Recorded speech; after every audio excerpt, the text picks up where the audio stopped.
उत्तर प्रदेश में इस वक्त पर ऐसा कोई भी व्यक्ति नहीं है जो अनुदेशकों और शिक्षा मित्रों की समस्याओं से अवगत न हो। एक तरफ देखने को मिला कि उत्तर प्रदेश के शिक्षा मित्र जहां मानदेय बढ़ाने की मांग करते रहे, बार बार शासन प्रशासन से यही कहते रहे कि अब उनके मानदेय में बढ़ोतरी कर देनी चाहिए, तो वहीं दूसरी तरफ देखने को मिल रहा है कि अब तो नौकरी बचाने के लाले भी पड़ रहे हैं उत्तर प्रदेश के शिक्षा मित्रों को। जी हाँ, आपने बिल्कुल ठीक सुना। उत्तर प्रदेश के शिक्षा मित्रों और जो अनुदेशक है उनमें से कई लोगों की ड्यूटी बीएलओ के लिए लगी हुई है। बीएलओ की ड्यूटी करते करते ये इतना ज्यादा परेशान हो चुके हैं, काफी सारी समस्याएं सामने आ रही। भूख से लड़ रहे उत्तर प्रदेश के जो अनुदेशक है, शिक्षा मित्र, इनका काफी ज्यादा बुरा हाल हो चुका है क्योंकि सरकार की तरफ से एसआईआर की प्रक्रिया शुरू करवा दी गई। यूं कहे कि इलेक्शन कमीशन की तरफ से ये सारी चीजें की गई। इसमें अनुदेशकों और शिक्षा मित्रों की ड्यूटी लगा दी गई और भी तमाम अन्य कर्मचारियों की लगाई गई है, लेकिन सबसे बड़ा सवाल यही है कि कोई संसाधन नहीं दिए गए। उत्तर प्रदेश के शिक्षा मित्र जो कि पहले विद्यालय जाते हैं, पठन पाठन का कार्य कराते हैं, उसके बाद फिर बीएलओ की ड्यूटी करते हैं और संसाधन दिए नहीं गए हैं, जिस वजह से इन्हें तमाम सारी समस्याओं का सामना करना पड़ रहा है। वक्त पर काम न होने पर अधिकारियों के द्वारा, या यूं कहें कि जो उनके ऊपर लोग काम कर रहे हैं उनके द्वारा इन शिक्षा मित्रों के ऊपर दबाव बनाया जाता है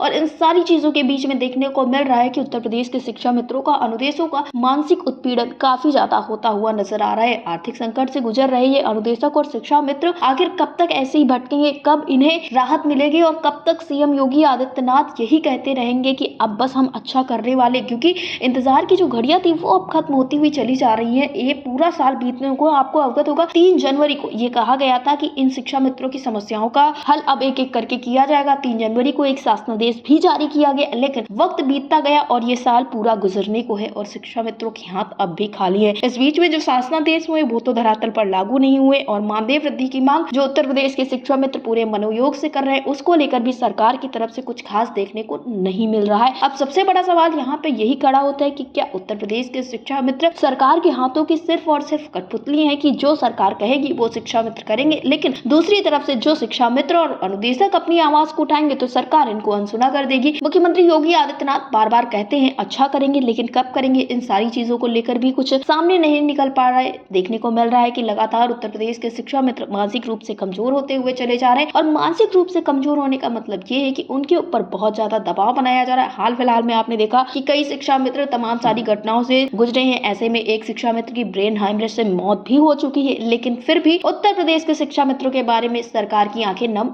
ना हुई। मुलाकातों का दौर तो लगातार जारी है। शिक्षा मित्र, अनुदेशक अभी भी खाली हाथ है, लेकिन फिर भी लगातार संगठन के पदाधिकारी मुलाकात करते हुए नजर आ रहे हैं। अब न जाने कब उत्तर प्रदेश के शिक्षा मित्रों की समस्याओं का हल होगा। हाँ, सरकार ये कहती है कि डबल इंजन की सरकार है उत्तर प्रदेश में, सारी चीजें काफी ज्यादा सुनिश्चित है, लेकिन ये सारी चीजें सुनिश्चित कैसे हैं जब इस तरह से मौतों का आंकड़ा बढ़ता हुआ नजर आ रहा है, जब इस तरह से उत्तर प्रदेश के शिक्षा मित्र परेशान नजर आ रहे हैं और जो शिक्षा मित्र सरकार का परिवार थे, आज उन्हीं शिक्षा मित्रों के बारे में न जाने क्यों सरकार भूली बैठी है। डेस्क रिपोर्ट, अटल टीवी।